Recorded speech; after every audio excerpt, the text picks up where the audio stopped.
Millions of guns. It is a problem that all police departments are facing. Yeah. Turn up. Welcome to Live Your Truth, episode 15. Doing real big things in here for y'all, real big things. So after about a week of relationship drama, the ongoing struggle to get things right,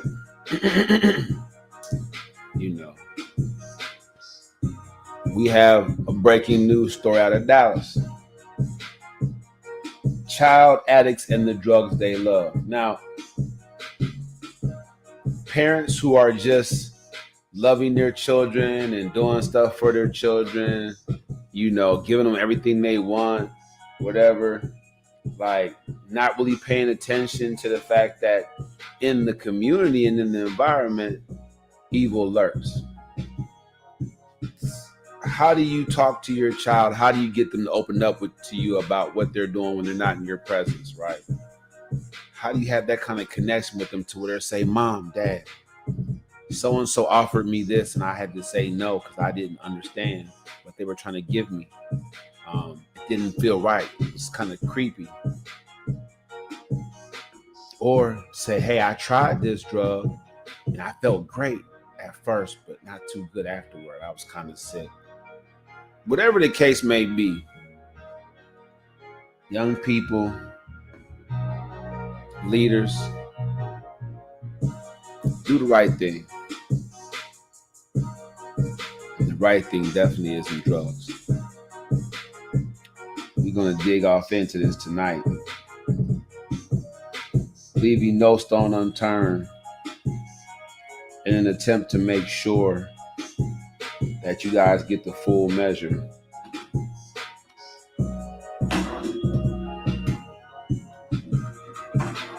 Live Your Truth has become the #1 evening podcast for listeners. Going to the place where we have online access, internet access, iHeart, iTunes, the whole deal.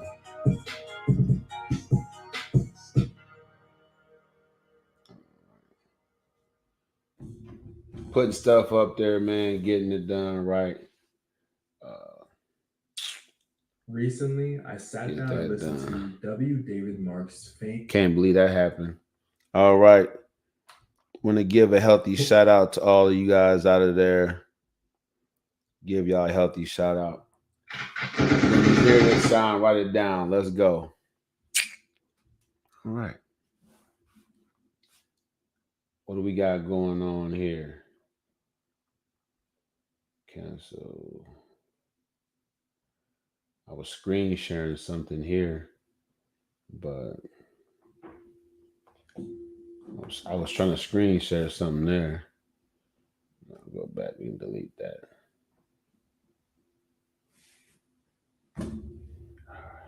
Delete that joint there. Let's go live with it. Got my episode. That's what I need right here. Just yikes. Episode 15. Child addicts. Drugs.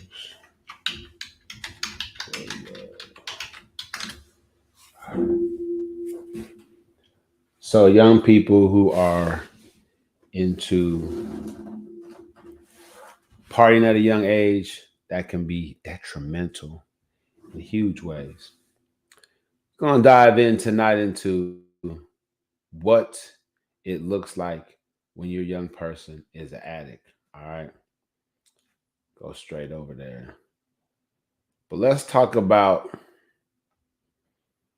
the government that we know and we love, shall we?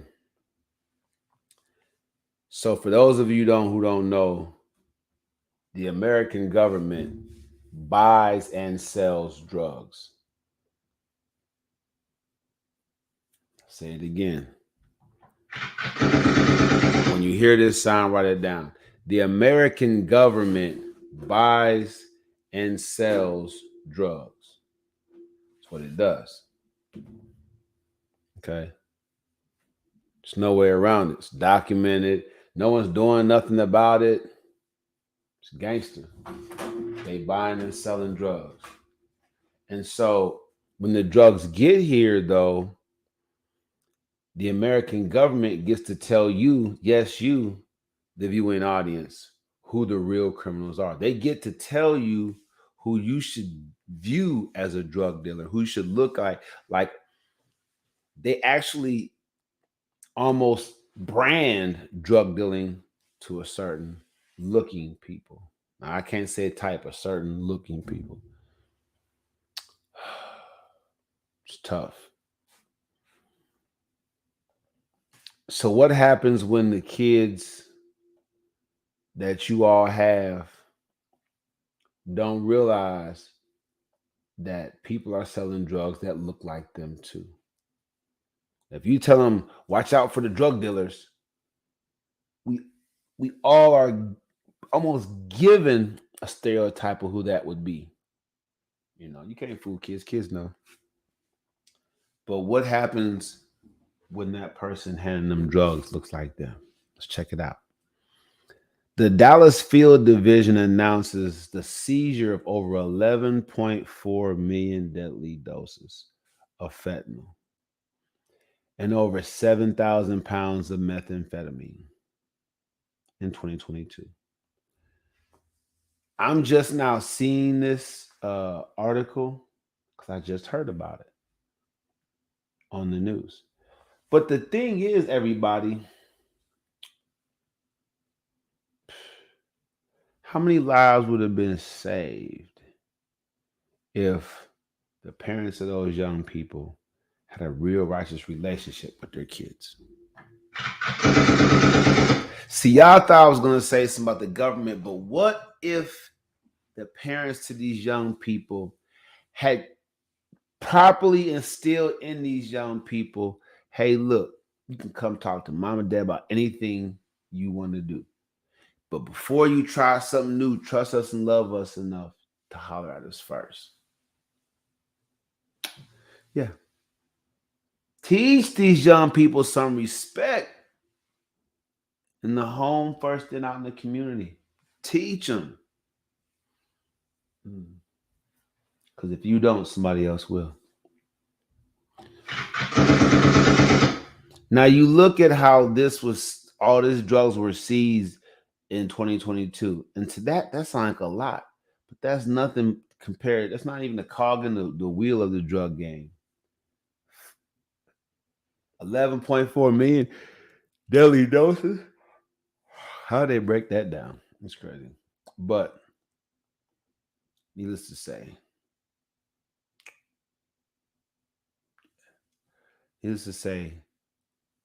we got the right one, baby. Oops. I'm gonna stop sharing. So,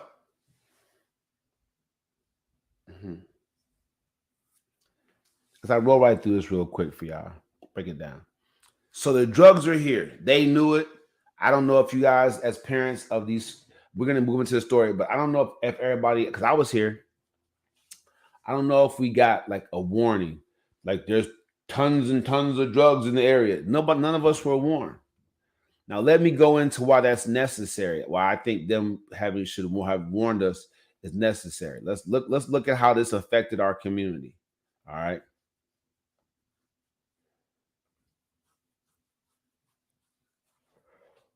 Oh goodness, sorry y'all. Let's look at why this is important. All right.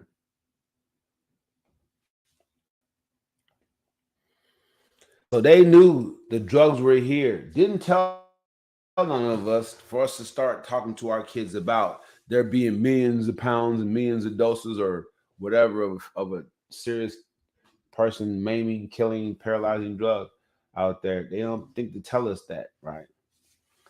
Police linked 3 student deaths, 6 other overdoses to fentanyl from Dallas area home. So I guess I'm in the Dallas area. Broke that down. But you have to think about it. They knew the drugs was here. We didn't get no warning. All of a sudden, the drugs is taking our young people because they're the most susceptible to the nonsense. You know it, and I know it. Can't stress this enough. They knew that the drugs were here. They knew the drugs were here, and yeah, didn't work out so well. Kids passed away. They knew the drugs were here, and kids got to passing away. And then now they got the investigation going into it. I can't make this up. So I just showed you that they knew the drugs was here, and then now young people is dying overdose. We didn't get no warning that the drugs was here. The American government buys and sells drugs, y'all. Real rap. And the African Messiah, Taibu Muad'Dib. I got y'all. I'm going to do it. Let's go. All right. One more screen share, and we'll get out of here. Why do teens use drugs? Oh, I can't podcast. I'm too tired from all the hard work I do, y'all. All right. Why do teens use drugs? And look, I want y'all to dig deep into this. All right. Teens who perceive little risk in using drugs are most likely to use drugs. Teens may also use drugs, alcohol. You know, it's not just stuck to that. Right. Okay. But if you look over here,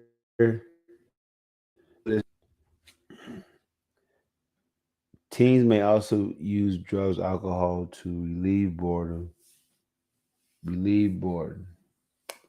feel good, forget their troubles, and relax, satisfy their curiosity, ease their pain, and feel grown up, slow the interdependence thing down, belong to a specific group. Okay, I couldn't have said any better myself. I'm telling y'all, I work super duper hard. I don't got my libation next to me. It's really, really tough. Don't want to shut down too early. Get in the comment section and post what you feel about what I presented. I appreciate you. I got to get some rest. Taibu Muad'Dib. That's my show.